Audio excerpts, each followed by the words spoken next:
교회까지 이렇게 먼 길을 뚫고 또 새벽 기도도 하시면서 이 자리에 오신 여러분이 너무 귀하고 소중하고 또 너무 수고가 많으신 것 같아요. 삶의 현장에서 다시금 주님께 나오고, 그래서 옆에 있는 분들에게 좀 옆에 얼굴을 좀 보시고 한번 인사를 좀 한번 해보시겠어요? 수고하셨다고. 수고하셨습니다. 네, 수고하셨습니다. 오늘 마스크 쓰고 이렇게 오는 것도 쉬운 일이 아닌데 주님 부르셔서 같이 예배할 수 있어서 너무 감사합니다. 오늘 본문을 좀 갑자기 생뚱맞게 좀 중간에 자른 것 같이 이렇게 했는데, 사실은 이제 열왕기하 3장을 다 읽어야 되는데 그러지 않고요. 오늘 본문에 대해서 좀 이해를 돕기 위해서 배경을 잠깐 짧게 설명을 하겠습니다. 오늘 3명이 나옵니다. 이스라엘 왕 여호람이 나오고요. 북이스라엘이죠. 그리고 남유다 왕 여호사밧이 나옵니다. 그리고 에돔 왕이 나옵니다. 본문을 좀 짧게 설명하면요, 처음에 그 모압 왕을 북이스라엘이 치려고 하는 장면이 나오고 있어요. 이제 아직 읽지는 않았지만 3절부터 본문 13장 처음부터 보면 그 장면이 좀 나오는데요. 이 이유인 즉슨, 왜 전쟁을 치르려고 하는가, 그 이유는 즉슨 모압이 북이스라엘을 배반합니다. 원래는 아합 왕이 있을 때부터 조공을 바치기 시작했어요. 근데 아합 왕이 죽자 북이스라엘의 세력이 쇠퇴하기 시작하는 거예요. 그래서 모압이 조공을 바치는 약속을 어기기 시작합니다. 그리고 배신하는 거예요. 근데 이 조공이 어떤 조공이냐면, 매년 이스라엘에게 어린 양 10만 마리, 그리고 숫양 10만 마리를, 그리고 숫양 10만 마리의 털을 드리는 거예요. 이스라엘에게 있어서 이 양이라는 것이 너무 중요하면서도 늘 볼 수 있는 겁니다. 처음으로는 이제 젖을 낼 수 있겠죠. 양의 젖을 먹을 수 있겠고, 또 가죽을 쓰기도 합니다. 그리고 털로 여러 가지 용도가 있겠죠. 또 하나는 제사를 드립니다. 그 제사를 드릴 때 제물로 쓰이기도 하죠. 그래서 언제나 중요한 어떤 자원이고, 그렇기 때문에 그 조공을 받았던 것들을 끊어진다고 생각했을 때는 북이스라엘에게는 막심한 손해가 있는 거예요. 근데 오늘 이 북이스라엘의 왕이 여호람인데, 이 여호람 왕은 아합 왕이 죽고 이제 북이스라엘이 쇠퇴하는 가운데 아하시아 왕이, 그 형이 이제 왕으로 등극하는데 2년밖에 왕 통치를 못합니다. 그리고 나서 여호람 왕이 왕으로 등극한 거예요. 그러니까 상황 속에서는 자기 입지가 불안하고 북이스라엘이 받던 조공도 못 받는 어려움 가운데서 이 어려움을 타개하기 위해서 어찌됐든 먼저 어겼던 이 모압을 전쟁을 통해서 치려고 갑니다. 보복하려고 하는 거죠. 어떤 그런 상황입니다. 이제 그런 당위성을 가지고 어쨌든 전쟁을 치르려고 하는데, 여호람 왕이 좀 꾀를 씁니다. 유다의 왕이었던 이 아하시아 왕과 여호사밧 왕과 같이 이제 함께 동맹을 맺는 거예요.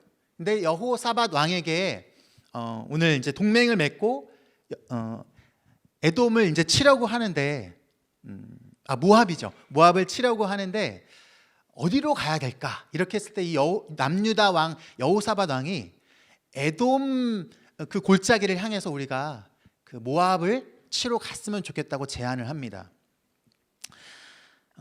그 당시에 이 북이스라엘이 모압을 공격하려고 하는 중요한 루트가 딱 2가지가 있습니다. 첫 번째는 뭐냐면, 그 모압의 북쪽, 그 북쪽 위쪽으로 해서 사해를 이렇게 봤을 때, 이스라엘이 있으면, 오늘 사실 이제 파일 준비하긴 했었는데요. 파일 보기보다 그냥 제가 말로 설명을 드릴게요. 그 사해를 중심으로 해서 이 모압의 북쪽 지역으로 가는 루트가 있습니다. 짧은 거리예요. 그리고 쉽게 갈 수 있는 거리입니다. 근데 아래쪽으로 내려가서 이 모압을 치려고 하는 루트가 두 가지 루트인데요. 근데 그 루트 가운데서 이 여호사밧 왕이 이 길로 가려고 권했던 이유가 있는데, 첫 번째는 북쪽으로 갔을 때 그 노선으로 가게 되면 길르앗 라몬을 부딪힐 수밖에 없는 가능성이 있는 거예요. 다른 민족과 또다시 전쟁을 치러야 되는 리스크가 있는 거죠. 그래서 그것을 선택하지 않는 것 같아요. 두 번째입니다. 두 번째는 모압이 남쪽의 에돔과 어떤 불가침 조약같이 같이 동맹은 아니지만 아무튼 그런 협상을 한 게 있어요. 그래서 남쪽으로는 어떤 공격도 안 올 거다라고 해서 방비를 느슨하게 하고 있는 상황이었던 것 같아요. 세 번째입니다. 어떻게 보면 당시까지도 그 밑에 남쪽에 있던 에돔 족속이요, 이 남유다의 지배를 받고 있었어요. 그래서 남유다 왕까지 같이 그 동맹을 맺는 그런 결과가 있는 거예요. 그래서 세 나라가 동맹을 맺어서 이 모압을 치려고 하는 그런 좀 과정 가운데 있는 겁니다. 그런데 이제 9절에 보면요, 전쟁을 치르러 가서 7일째가 됩니다. 그리고 그 7일째에 어떤 일이 일어나냐면 물이 떨어지는 거예요. 물이. 병사들도 그렇고 같이 갔던 육축들이나 가축들, 육식으로 먹어야 될 그 가축들도 마실 물이 뚝 떨어지는 거예요. 다 계획하고 갔는데 어떤 전쟁을 치러야 될지, 어떤 루트로 가야 될지까지 다 하나부터 열까지 계획을 했습니다.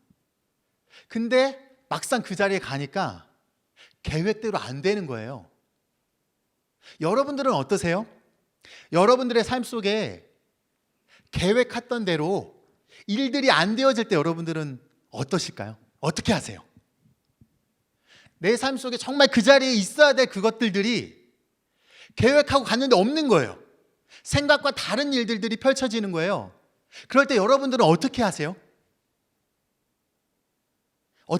어떻게 하시나요? 생각해 보세요. 나는 어땠지? 내 계획대로 안 될 때, 인생을 살다 보면 그런 일들이 참 많잖아요. 그러면 우리는 어떻게 할까요? 오늘 10절에 보면요, 이 여호람 왕의 반응이 있습니다. 북이스라엘 여호람 왕은요, 어려움에 직면하고 나니까 그제서야 하나님을 떠올리는 거예요. 전쟁을 할 때도 하나님 생각은 하나도 없었던 것 같아요.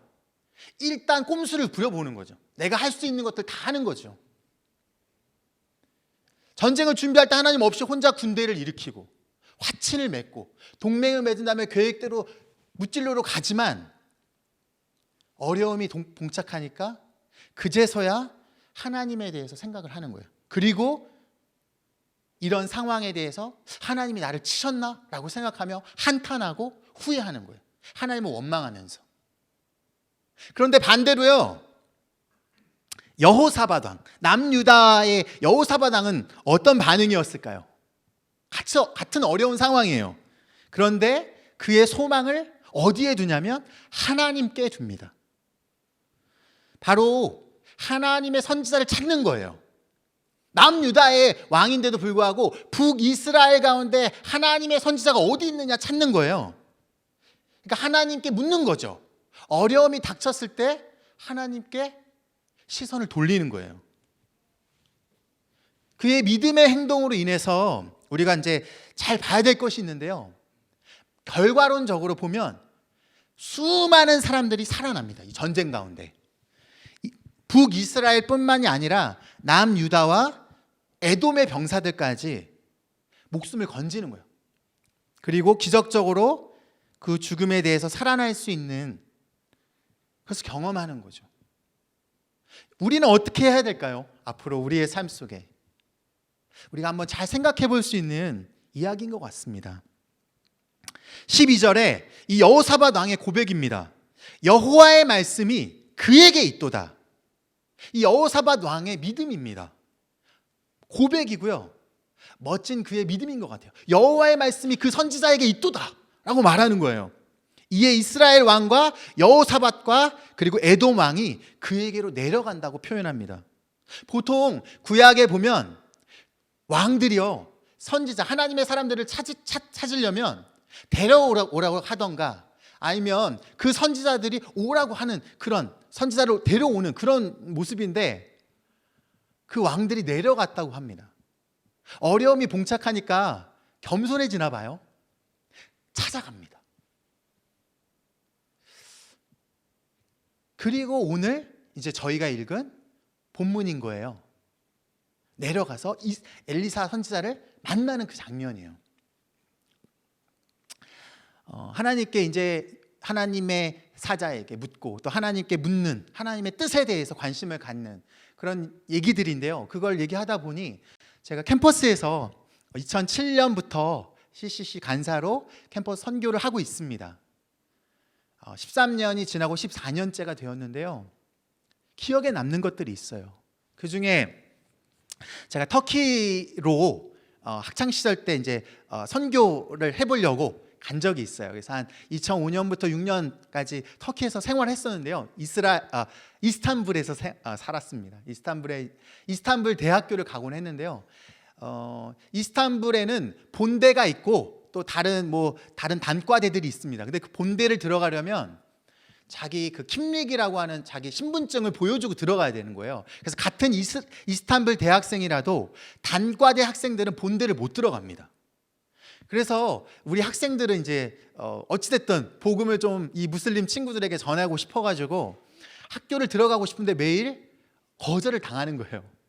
저희가 이스탄불 어학원을 다니고 있지만 거기 본대 학생이 아니니까 그 신분증 가지고는 뭐 들어갈 수가 없는 거예요. 그리고 학생들도 본대 학생들도 거길 들어가려면 가방 소지품 검사를 다 하고 들어가야 되는 거예요. 그래서 저희가 할 수 있는 일이 뭐가 있었을까요? 기도하는 것밖에 없어요. 그냥 학교 그 본대 담벼락 주위를 돌면서 엄청 큽니다. 한 번 다 돌면 한 4, 50분 돼요. 한 바퀴 돌면서 매일 기도하는 거예요. 하나님, 이곳에 있는 이 무슬림 친구들에게 하나님 사랑이 필요합니다. 하나님, 저희가 들어갈 수만 있다면 그 친구들의 복음을 나누고 싶습니다. 그런 기도를 심는 거죠. 마음 가운데 기도하면서. 저희는 그걸 여호수아 기도회라고 하곤 했거든요. 그래서 일주일에 한 번 수요일 날 캠퍼스 데이 때 돌면서 또 그 이전에는 이제 단과대에 가서 친구들 사귀면서 터키어 배우고 그랬었어요. 근데 한 학기를 그렇게 했는데도 본대에는 못 들어갔었어요. 뭐 학교 들어가려고 기도해 본 적은 저도 그때가 처음이었는데요. 근데 한 학기가 끝날 무렵에 저보다 1년 먼저 왔던 친구가 이제 한국으로 돌아가야 되는 시기가 돼서 그 경비원한테 말했어요.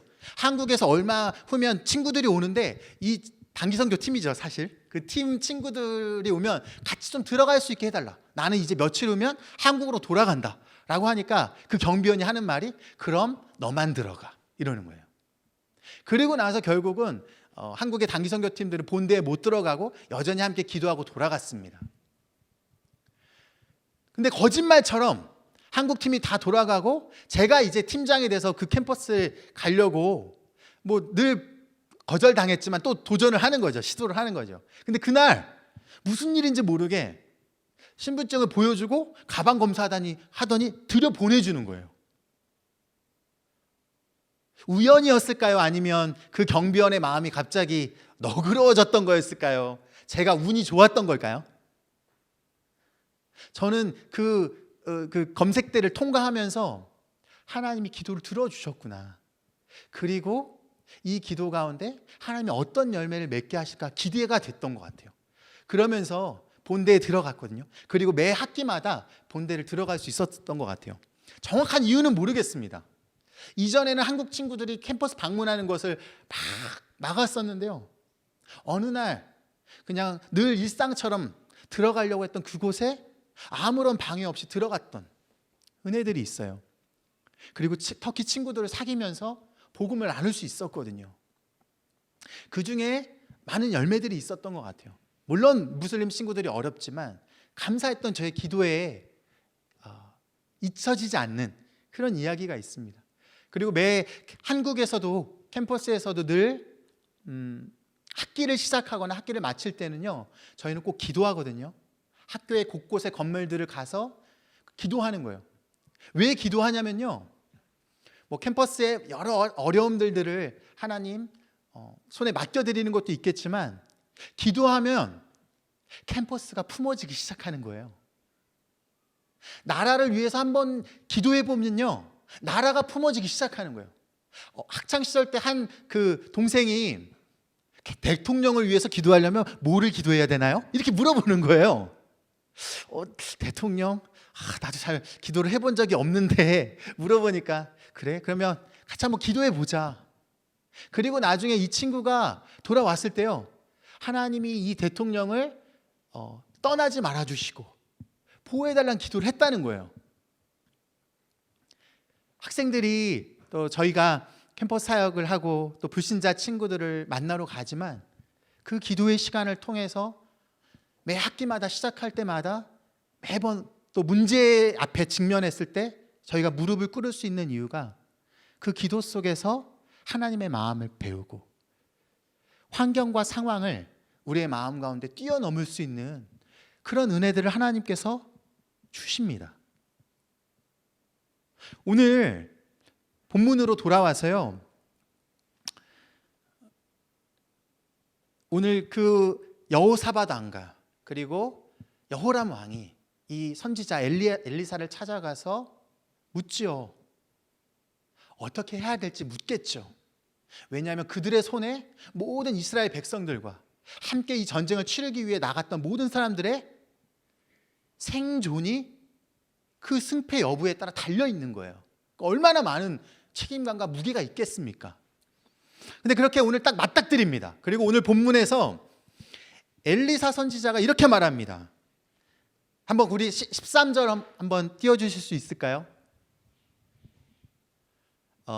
네, 13절입니다. 같이 한번 읽어볼까요? 우리 13절입니다. 읽겠습니다. 시작! 엘리사가 이스라엘 왕에게 이르되 내가 당신과 무슨 상관이 있나이까? 당신의 부친의 선지자들과 당신의 모친의 선지자들에게로 가소서 하니라. 하니 이스라엘 왕이 그에게 이르되 그렇지 아니하나이다. 여호와께서 이 세 왕을 불러 모아 모압의 손에 넘기려 하시나이다 하니라. 엘리사가요 찾아와서 뭐 여러 가지 조언과 하나님의 축복을 빌어주기보다 뭐라고 말하냐면 내가 당신과 무슨 상관이 있습니까? 이런 얘기를 합니다. 그러니까 여호람 왕이요 그 아합 왕 시절에 북이스라엘이 바알을 숭배하고 바알의 성전을 짓고 신전을 짓고 우상 숭배했던 그런 상황 속에서 입지가 줄어들고 이 여호람 왕이 이제 뭔가 자기가 시작을 해야 되니까 그 할아버지 때 그 지었던 성전들을 다 헐어버립니다. 그렇지만 종교적인 개혁을 하긴 하는데 여전히 바알의 제사장들은 아무런 제재가 없이 그냥 활동들을 하고 있는 상황인 거예요. 그러니까 이 여호람 왕이 하나님을 정말 신뢰하고 하나님의 말씀을 의지하면서 개혁을 단행했던 게 아니라 어찌됐든 뭔가 자기 입지를 뭔가 해보려고 노력을 했던 것 같아요. 그런데 그것을 다 완전히 없애지는 않았던 상황이에요. 그러니까 당신의 아버지의 그 선지자들에게 찾지 왜 나와 찾습니까? 왜 하나님의 여호와 하나님의 선지자인 나와 당신이 무슨 상관이 있습니까? 라고 지금 말하고 있는 거예요. 여기서 우리가 이제 엘리사 선지자의 모습을 한번 또 살펴볼 수 있을 것 같아요. 왕이 앞에 나옵니다. 엘리사를 부른 것도 아니고 왕이 엘리사를 찾아옵니다. 그런데 엘리사가 하는 말이 뭐예요? 당신이 그렇게 했으니까, 당신이 그렇게 그런 일들을 했는데 여호와 하나님의 선지자인 나와 무슨 상관이 있나요? 당신이 좀 잘해봤으면 좋았을 텐데 왜 이 지경이 돼서 나옵니까? 라는 그런 얘기들의 뉘앙스를 하고 있는 거예요. 여러분들 어떻게 한번 생각해 보세요. 왕이 앞에 있습니다. 여호와 하나님의 선지자가 하나님의 사람이 그 왕 앞에 보였던 모습이 아주 어떻던 것 같으세요? 조금도 두려워하지 않고 그의 불의를 책망하는, 그리고 하나님의 선지자로서의 의연한 모습을 우리가 본받을 수 있을 것 같아요. 우리들의 삶은 때로는 권력이 있거나 혹은 뭔가 높아 보이고 나보다 힘이 있거나 그런 사람들 앞에 갔을 때 우리가 할 말들을 할 수 없을 때가 있기도 한 것 같아요. 그런데 선지자 엘리사의 이 모습 속에서 한 번쯤 우리의 모습이 어떠해야 하는지를 한번 생각해 볼 수 있었으면 좋겠고요. 14절에 보면 엘리사가 이렇게 말합니다. 내가 여호사밧 왕의 낯을 봄이 아니면 당신을 보지도 않았을 거라는 얘기를 하는 거예요. 이거는 역대하 17장 3절에서 9절을 보면요, 이 여호사밧, 남유다 왕 여호사밧 왕이 어떻게 하나님 앞에서 살았는지를 표현하는 이 구절들이 있는데, 거기에 보면 이렇게 말합니다. 여호사밧이 그의 조상 다윗의 처음 길로 행하여 바알들에게 구하지 아니하고 산당과 아세라 목상을 제거하고 선지자들과 레위인들을 세워 백성들에게 율법을 가르쳤다 하는 그런 일들에 대해서 기록하고 있는 거예요. 하나님이 그것을 기억하고 계셨던 것 같아요. 그래서 여호사밧의 얼굴을 보기 때문에 내가 당신을 만났지, 이 북이스라엘 여호람 왕만을 봐서는 만날 이유가 없다는 거예요. 근데 여호사밧 왕이 어쨌든 그런 삶을, 물론 여호사밧 왕도 다 의롭지는 않습니다. 또 다른 면들이 또 있는데요, 오늘 어쨌든 초점은 여기 본문에 있으니까 본문을 보면 16절과 17절입니다. 보면 그리고 말하기를, 이제 이 엘리사 선지자가 얘기합니다. 이 골짜기에 개천을 파라고 하는 거예요. 이 개천은요, 히브리어로 게빔이라는 말인데요, 이거는 뭐냐면 물을 모아두는 웅덩이를 뜻합니다. 그러니까 이 개천, 이 광야 가운데 지금 이 에돔의 이 광활한 이 광야 가운데 개천을 파라는 거예요. 웅덩이를 파라는 거예요. 왜요? 당신들이 바람과 비를 보지 못해도 이 골짜기에 물이 가득 차서 당신들과 당신들의 짐승이 마시게 될 것이라고 말씀하셨습니다라는 거예요. 고대 근동에 보면 비가 내릴 때 꼭 비바람이 이릅니다. 그러니까 바람을 동반해서 비가 내립니다. 근데 비가 와서 물이 생기는 것도 아니고 비도 보지도 못하고 바람도 보지도 못하는데 이 웅덩이에 물이 가득할 거라는 것을 얘기하는 거예요. 말도 안 되죠? 아니, 어디 가서 물 떠오라, 어디쯤 가면 뭔가 있을 거야, 그런 얘기가 아니라 웅덩이를 파라고 하니까 말이 안 되는 얘기예요. 근데 하나님께서 그 일들을 이루시겠다라는 것들을 이 선지자가 얘기합니다. 그리고 19절에 모든 좋은 나무를 베고, 이 모든 좋은 나무를 베라는 말은요, 전쟁을 했을 때 좋은 것들을 다 없애버리는 그런 어떤 보복에 할 수 있는 모습들이 담겨 있는 거거든요. 그리고 모든 샘을 메워버리라고 합니다. 히브리어로 이 샘이라는 말은 아인이라는 뜻이 있습니다. 그래서 연못이나 어떤 우물과 다르고요, 천연적으로 이렇게 물이 샘솟는 것, 그 샘의 근원을 묻어버리라는 거예요. 이 샘이 중요하죠. 왜냐하면 생활 용수로도 사용하고 마실 수 있고 뭐 여러 가지로 활용할 수 있으니까 물이 중요한데, 전쟁을 치르고 나서 거기에 있는 모든 샘을 다 메워버리라는 거예요. 그리고 돌로 모든 좋은 밭을 헐리이다 이렇게 말합니다. 이 72인역에 보면 농사에 큰 타격을 주기 위해서 밭에 돌을 던지라는 뜻으로 번역이 되어 있는 거예요. 그러니까 땅을 좋게 하려면, 옥토밭을 이루려면 돌을 걸러내야 되잖아요. 반대로 땅을 망치려면 어떻게 해야 될까요? 밭에 못 쓰는 돌을 던져버리는 거예요. 그리고 돌로 다 묻어버리는 거죠. 이제 그런 일들을 너희들이 보게 될 거라고 엘리사가 말합니다. 결국은 전쟁의 승리에 대해서 말하는 거예요. 그리고 20절에 아침에 소재 드릴 때에, 여기서 이제 쓰이는 소재는요, 히브리어로 민하라는 단어인데, 이 뜻은요, 소재뿐만이 아니라 하나님께 바치는 모든 제물들, 그런 것들에 대한 것을 가리키는데요. 20절, 이스라엘은 매일 일과 가운데 아침과 저녁에 2번씩 하나님께 제물을 드렸고 라고 역대하 18장 13절에 나오는데요, 이스라엘이 아침에 하나님께 뭔가 제물을 드릴 때 어떤 일이 일어나냐면, 오늘 읽었던 본문입니다. 21절, 우리 한번 20절 한번 같이 읽어볼까요? 20절, 21절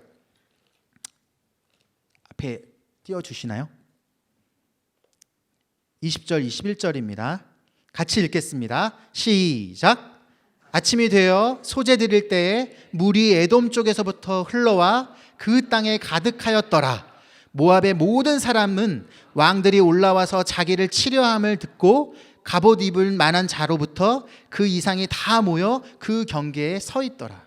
그러니까 아침이 됐을 때 소재를 드릴 때 에돔 쪽에서부터 물이 흘러와서 그 모든 파놨던 웅덩이에 물이 가득했다는 거예요. 물이 생긴 거예요. 그리고 이스라엘의 또 남유다의 에돔의 그 백성들과 또 군사들이 물을 마시기 시작하는 거죠. 그리고 회복하고 뭔가 사기를 끌어올리고 있습니다. 마침 한편 그때 이 모압의 군사들은 젊은 군사들로부터 해서 늙은이까지 모든 것들 채비를 하고 연합군이 왔다고 하니까 이제 전쟁을 치르려고 준비하고 있습니다. 근데 어떤 일이 일어나냐면요, 신기하게도 아침에 해가 뜨니까 이 물 웅덩이에 있던 물이 어떻게 보인다고요? 핏빛으로 변해 있는 거예요. 그리고 그것을 본 이 모압의 병사들이요, 그 피를 보면서 저 연합군들이 서로 싸워서 서로 쳐서 죽였구나. 그래서 그 피들이 고여 있는 것들을 보면서 자, 이제 우리가 그 모든 병사들이 갖고 있는 것들을 우리가 노력하러 가자, 전쟁의 승리를 만끽하러 가자 하면서 아무런 준비 없이 그곳으로 쳐들어옵니다. 어떻게 됐을까요? 아무런 준비 없이 온 이 모압의 병사들이요, 뭐 노력하려고 탈취하려고 가는데 싸우려고 갔겠습니까? 이미 다 죽어 있다고 생각하고 가고 있는 판국에 이 연합군들에게 패배합니다.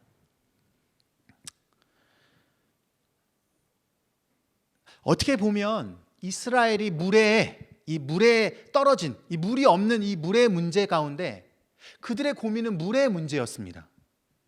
그런데 하나님은 어떻게 하셨을까요? 우리의 삶에 일어나는 너무 중요한 것 같은 이 물의 문제뿐만이 아니라 하나님은 이 물의 문제를 가지고 전쟁의 문제까지도 하나님 풀어내고 계시는 거예요.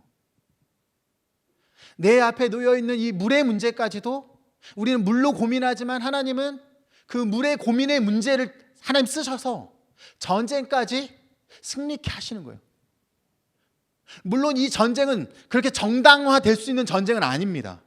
북이스라엘 입장에서 어려우니까 펼친 전쟁이었지, 하나님의 뜻을 묻고 하나님이 기뻐하고 하나님이 원하시는 전쟁은 아니었던 것 같아요. 그럼에도 불구하고 한 사람 여호사밧 왕을 보면서 하나님께서 이 전쟁을 책임져 주시고 계신 거죠. 그리고 특별한 기적 같은 일들을 펼치십니다. 우리의 일상생활에서 매일 이런 기적이 있으면 얼마나 좋을까요? 여러분 그렇게 생각하지 않으세요? 내가 어려울 때 하나님을 의지하고 하나님께 기도하면 이 문제를 뛰어넘는 그 하나님의 기적을 경험하고 싶은 거예요. 재정이 어려울 때 이 문제들을 한번 해결하고 싶은 마음이 있는 거예요. 건강이 어려우면 이 건강의 문제가 그냥 해결되기를 원하는 마음이 있는 거죠. 빨리 낫고 싶은 마음들. 누가 건강의 어려움을 환영하고 누가 재정의 어려움이나 생존의 어려움들을 누가 좋아하고 기뻐할 수 있을까요? 그런데 신앙생활은 그렇지가 않은 것 같아요. 그럴 때마다 우리가 할 수 있는 일과 우리가 해야 되는 일이 뭐가 있을까요? 하나님 앞에 나오는 겁니다. 하나님 앞에 나오는 것은요, 여러분이 할 수 있는 여러 가지가 있을 겁니다. 하나님 앞에 기도할 수도 있겠고요, 하나님의 말씀을 여러분이 쫓을 수도 있겠고요, 그리고 예배 자리에 나올 수도 있겠고요, 하나님을 묵상할 수도 있겠죠. 우리가 할 수 있는 아주 최소한의 것들이겠지만 우리가 그 하나님 앞에 우리의 문제를 아뢰고 우리의 마음의 초점을 하나님께로 맞추는 그때 하나님을 신뢰하고 하나님을 의지하고 하나님을 향하는 거죠. 그러면 하나님께서 그것을 보시는 그 모습이 오늘 본문 속에서 이렇게 배어 나오는 것 같아요. 하나님을 의지하는 게 참 힘들고 또 우리의 인생에 어려운 순간순간과 고비고비들이 있는 것 같습니다. 물론 저의 인생에 아주 짧은 시간이었지만 캠퍼스에서 젊은 대학생들과 함께 사역할 때요, 어려운 마음들이 많이 있습니다. 지금 점점 인구는 줄어가고 대학은 점점 없어져 가고 있습니다. 지금 젊은이들에 비해서 대학 수가 너무 많습니다. 태어나는 젊은이들이 적기 때문에, 애들이 적기 때문에요. 지금도 어떤 대학은 없어지고 있어요. 지방에 있는 대학부터 없어질 겁니다. 그리고 각 서울에 있는 사대문의 대학들도 우리나라 젊은이들이 아닌 외국인 유학생들을 유치해야 되는 그런 환경에 놓여 있습니다. 어렵습니다. 그러다 보니 뭐 불신자 친구건 또 크리스찬 친구들 간에 복음을 나누고 그 일들을 할 수 있는 친구들을 모집하는데 매 학기 초마다 그 일들에 많은 에너지를 쏟습니다. 사실 학기 초에 그런 일들이 일어나지 않으면 학기 중에 새로운 친구들을 만나는 게 어려운 거예요. 캠퍼스의 상황들이요.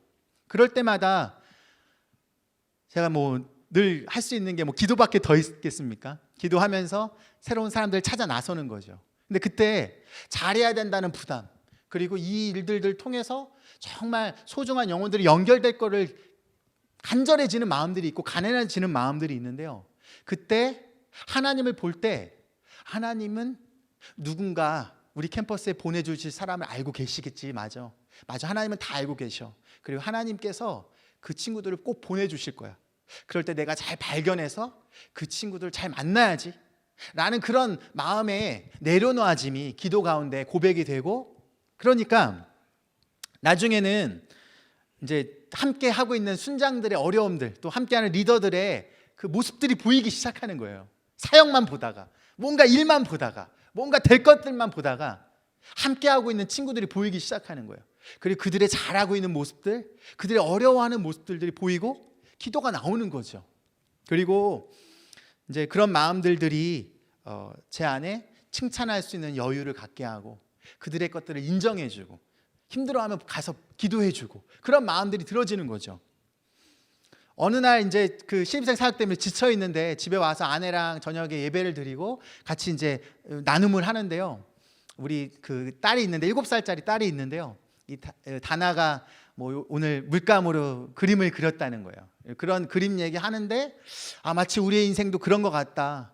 이 수채화라는 것이 단지 그냥 물감 한번 이렇게 쓱 하는 게 아니라 그 위에 다시 색을 덧칠하고 또 덧칠하고 했을 때 아름다운 색깔들을 만들어내는 것들을 같이 얘기하면서 내 사역도 지금 그런 색깔을 입혔지만 또 덧칠하는 그런 과정 중에 있는 것 같아. 우리 아내가 그런 얘기를 저에게 해줬거든요. 그러면서 지금 우리 이 시간이 우리 가정에는 숙성되고 또 더 나아져가는 시간이구나. 그때 아내가 몸도 안 좋았거든요. 그런 어떤 상황들을 보내면서 하나님에 대해서 의지하고 하나님께 기도하는 것, 정말 기도를 할 때 우리의 초점이 바뀌고 우리의 마음의 중심이 변화되고 환경을 떠나서 하나님께서 그 일들을 넉넉하게 이길 감당할 힘을 주시고 마음을 세워가시는 것들을 경험합니다. 그리고 새로운 학생들을 만났을 때 감사하게도 13년 동안 대학에서 사역하면서요, 매년 세례를 받는 불신자 친구들, 학생들을 만났던 것 같아요. 2명에서 3명씩 매 학기마다 세례를 받는 거예요. 너무 감사한 일이죠. 그것이 저에게 격려가 되고 때로 힘들고 지칠 때 어떻게 보면 그 잃어버린 영혼들에 대한 마음 때문에 이 걸음을 걸을 수 있는 것 같아요. 아무도 월급을 주지 않거든요. 대학에서 사역을 하면요, 월급이 없어요. 저는 후원으로, 이 CC 간사들은요 100% 후원으로 삽니다. 어떻게 그런 삶을 사나요? 라고 말하는 분들이 계세요. 그럴 때 얘기합니다. 만약 후원이 안 됐다면 저는 이 삶을 안 살았을 겁니다. 그리고 하나님께서 채우시고 함께 돕는 동역자들이 계시기 때문에 하나님이 저를 이 삶으로 부르셨다는 것들을 확신하게 된다고. 만약 하나님이 채워주시지 않는다면 저는 이 삶을 안 살 겁니다.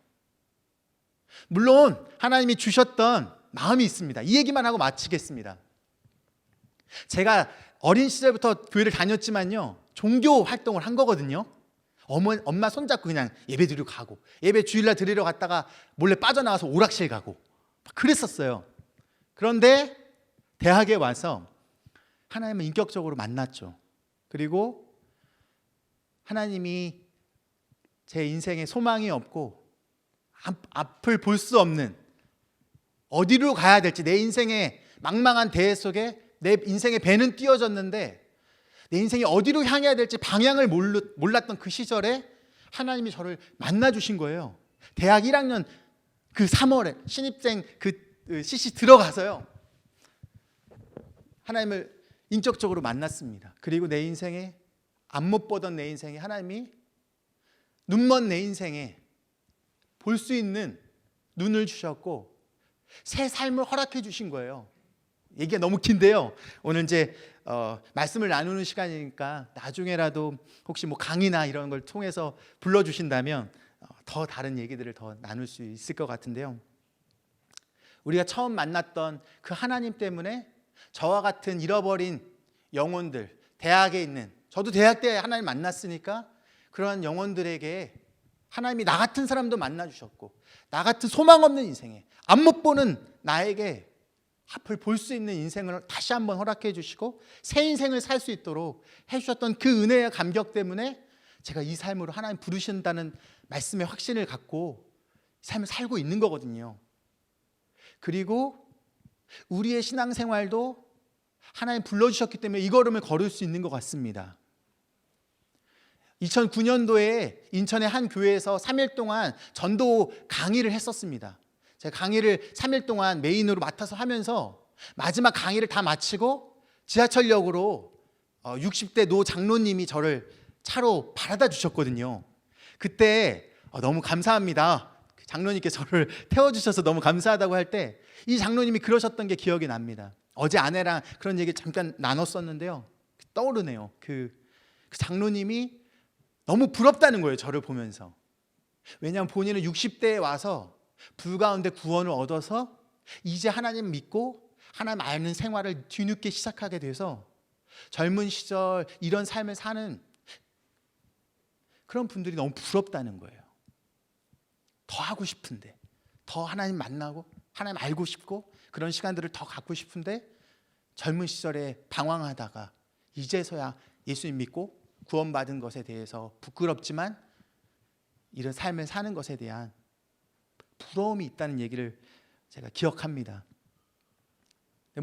제가 잘나서 그랬겠습니까? 잘나서 그런 강의를 한 게 아니라 저도 하나님 만났고, 그리고 여러분들에게도 마찬가지겠죠.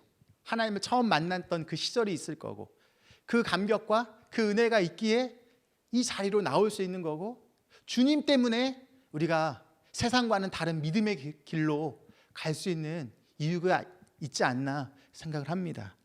오늘 우리가 한번 기도했으면 하는데요, 삶이 퍽퍽하고 인생이 참 어렵습니다. 그리고 하시는 일들도 어려우시겠죠.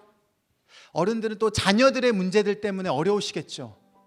내 뜻대로 되지도 않고 자녀들이 겪는 어려움을 보면서 오히려 내가 속이 상하고 어려운 일들들, 또 나의 직장이든 가정이든 관계의 문제든 삶의 문제든 이 어려움들 속에서 우리는 어떻게 해야 될까요?